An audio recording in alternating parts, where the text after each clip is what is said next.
Well, good morning, and welcome to Stories for the Cooped Up and Captive. I met my first wife at orientation before our freshman year of veterinary school. We both liked to water ski and listen to blues music, but there were the differences. The first of which was academic. She could knit sweaters through lectures, take a quick glance at the notes, and ace every test.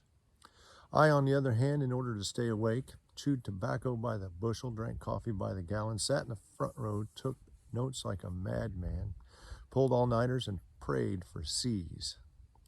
Unfortunately, I let affairs of the heart supersede those of the head, and in doing so, I achieved myself a grade point average after my first year that the administration was not exactly what you would call impressed by. Long story short, my girl ended up graduating a solid year before I did and emigrated north across the Cheddar Curtain to become the next great dairy vet. Well, I was left behind. I was not left alone. My good buddy Arlen Rogers was looking for a roommate, so we rented ourselves an apartment in a graduate student commune called Winfield Village. We never had fewer than 3 dogs and 2 cats, a stereo system that I used to play DJ jobs with, and 400 CDs. On any one given night, we'd be cranking Stevie Ray Vaughan Couldn't Stand the Weather at volume 11. The dogs would be doing hot laps off the couch, up the stairs, down the stairs. We'd be eating enchiladas on the front stoop, singing the front porch song like Robert O'Keefe and Lyle Lovett. Our poor neighbors.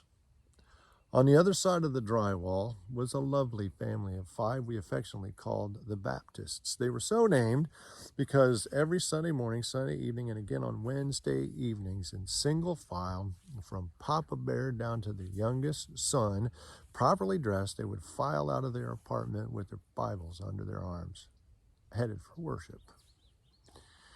Well, long-distance love is a challenge under the best of circumstances.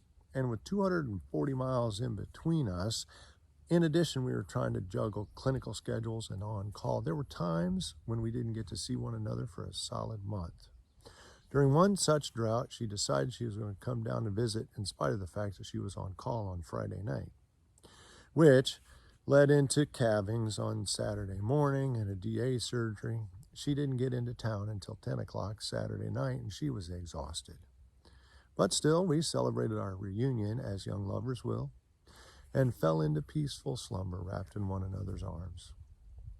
I woke well after dawn the next morning and carefully extracted myself so that she could continue the restoration she so desperately needed.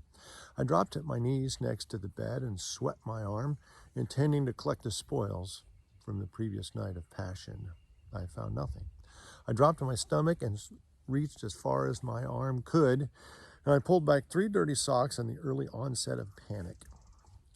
I looked to my 9-month-old yellow lab Cooter, who was laying in the corner, his head pressed into the carpet, and his caramel-colored eyebrows were in a V, as in guilty as charged. You see, Cooter's previous power eating resume included an entire Thanksgiving pumpkin pie. In another setting, half a crate of FFA oranges. In another episode, 6 pounds of kibble, all at once. Now, fear not, animal lovers. Under any circumstances, Cooter was going to be just fine. Even if it came to that, an uncomplicated foreign body surgery is a fairly straightforward procedure. The source of my anxiety was the fact that the student on call for small animal surgery that weekend was me.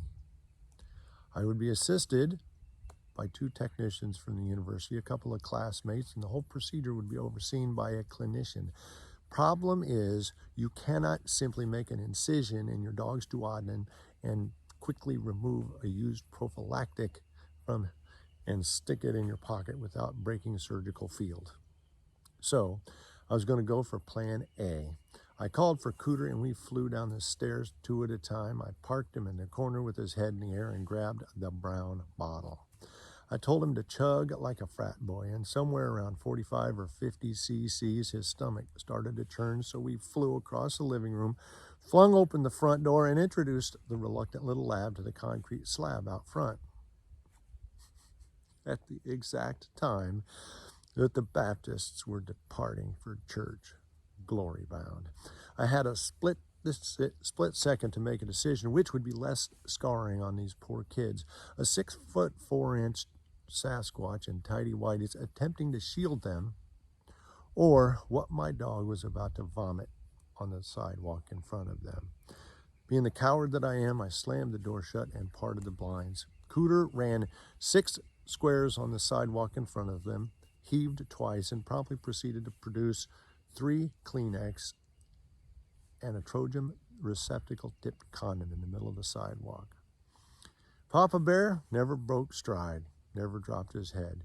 He planted his left foot, pivot, and marched his family a perfect military square around the scene on the sidewalk.